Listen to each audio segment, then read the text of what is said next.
नमस्कार स्टूडेंट्स। आज हम विलियम सारोयन की एक बहुत ही प्यारी कहानी the summer of the beautiful white horse को समझने वाले हैं। यकीन मानिए ये कहानी बचपन, ईमानदारी और कुछ सपनों के बारे में है जो आपको बहुत पसंद आएगी। तो इस कहानी को हम इन 6 हिस्सों में बांटकर देखेंगे। हम लेखक के बारे में जानने से शुरू करेंगे और फिर कहानी के हर एक मोड़ को, हर एक पहलू को अच्छे से समझेंगे ताकि आपको सब कुछ क्रिस्टल क्लियर हो जाए। चलिए सबसे पहले उस इंसान के बारे में जानते हैं जिसने इतनी खूबसूरत कहानी लिखी है, क्योंकि लेखक को समझे बिना कहानी की आत्मा को समझना थोड़ा मुश्किल होता है। तो ये कहानी लिखी है विलियम सारोयन ने, जो एक आर्मीनियन अमेरिकन नॉवेलिस्ट और प्लेराइट थे। पता है उनकी कहानियों की खास बात यह होती है कि उनमें अक्सर उनके आर्मीनियन रूट्स, बचपन की खूबसूरत यादें और इंसानी रिश्तों की एक सादगी देखने को मिलती है। और ठीक यही चीज़ हमें इस कहानी में भी महसूस होगी। तो चलिए अब सीधा कहानी के अंदर चलते हैं। कहानी की शुरुआत होती है एक ऐसी सुबह से जो किसी भी बच्चे के लिए एक सपने के सच हो जाने जैसी थी। कहानी हमें सुना रहा है एक 9 साल का लड़का जिसका नाम है एरम। वो अपने बचपन के दिनों को याद कर रहा है। एक दिन सुबह सुबह करीब 4 बजे उसका कजिन मुराद उसके घर आता है और उसे जगाता है। एरम कहता है कि उसे छोड़कर ना बाकी सब लोग मुराद को थोड़ा सनकी मतलब क्रेजी समझते थे, क्योंकि वो थोड़ा बिंदास किस्म का था, अपनी ही दुनिया में मस्त रहने वाला। और जैसे ही आराम अपनी खिड़की से बाहर झांकता है, उसे अपनी आंखों पर यकीन ही नहीं होता। उसका कज़न मुराद एक बहुत ही शानदार, खूबसूरत सफ़ेद घोड़े पर बैठा हुआ था। आप सोचकर देखिए, एक गरीब लड़के के लिए सुबह के उस धुंधलके में ये नज़ारा किसी जादू से कम नहीं रहा होगा। अब ये जो खूबसूरत नज़ारा था, इसने आरम के दिल में खुशी तो भर दी, लेकिन साथ ही एक बहुत बड़ी उलझन भी पैदा कर दी। और इस उलझन की जड़ थी उसके परिवार की पहचान, उनके उसूल। एरम को ये बात फौरन याद आती है कि उनका परिवार तो बहुत गरीब है। उनके पास कभी इतने पैसे हो ही नहीं सकते थे कि वो एक घोड़ा खरीद पाएं। तो फिर ये घोड़ा आया कहाँ से? इसका तो एक ही मतलब हो सकता है कि मुराद ने इसे चुराया है। पर यह ख्याल भी उससे अंदर तक हिला देता है, क्योंकि उसका परिवार तो अपनी ईमानदारी के लिए दूर दूर तक मशहूर था। उनका जो कबीला था, द गारोग्लेनियन फैमिली, वो अपनी इन खासियतों के लिए जाना जाता था।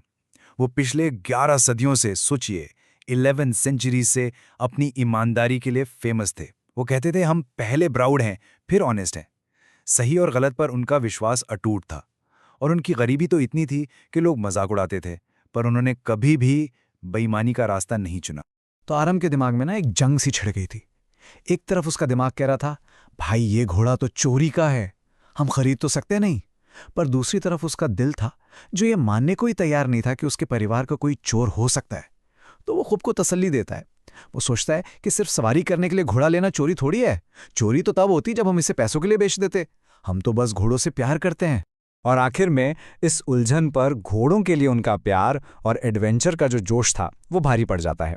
और यहीं से हमें उनके इस अनोखे और थोड़े से सनकी परिवार के बारे में और भी बहुत कुछ पता चलता है। तो आरम और मुराद उस घोड़े को लेकर शहर से दूर खुले खेतों और बागों में निकल जाते हैं।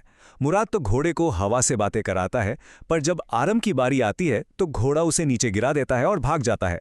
फिर भी ये जो पूरा एक्सपीरियंस था वो आरम के लिए उसकी जिंदगी का सबसे यादगार और खूबसूरत सपना बन जाता है।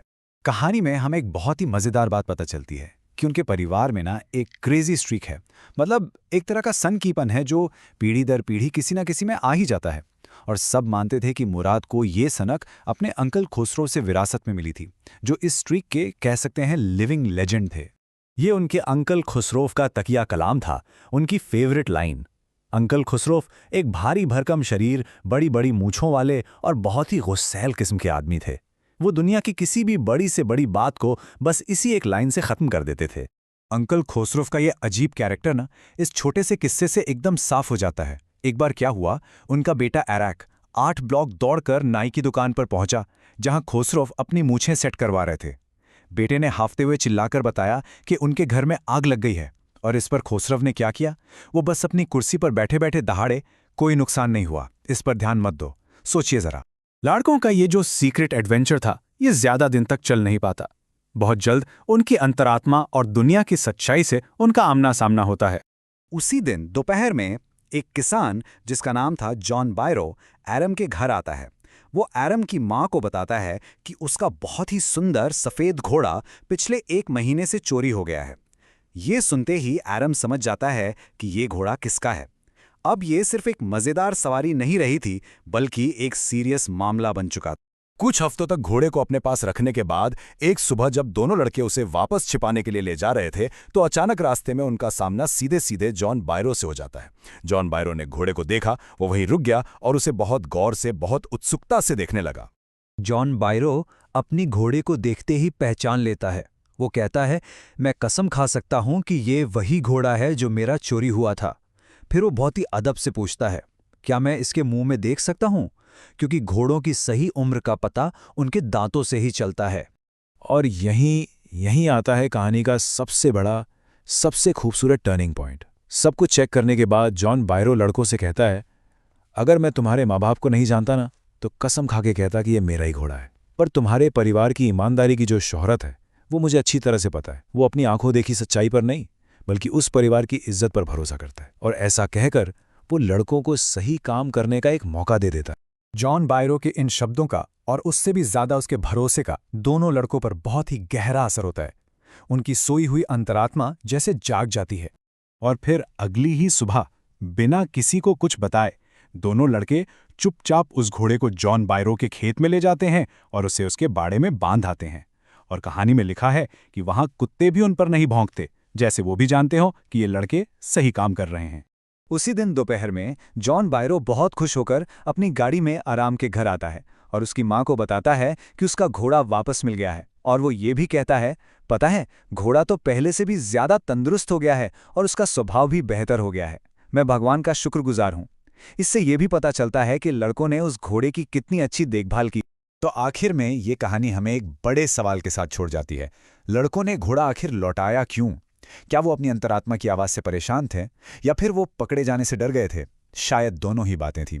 ये कहानी हमें सिखाती है कि कैसे भरोसा और सम्मान किसी को भी सही रास्ते पर वापस ला सकता है। ये परिवार की इज्जत, बचपन की मासूमियत और सही गलत की पहचान की कहानी है। ऐसे और कंटेंट के लिए सब्सक्राइब करें। धन्यवाद।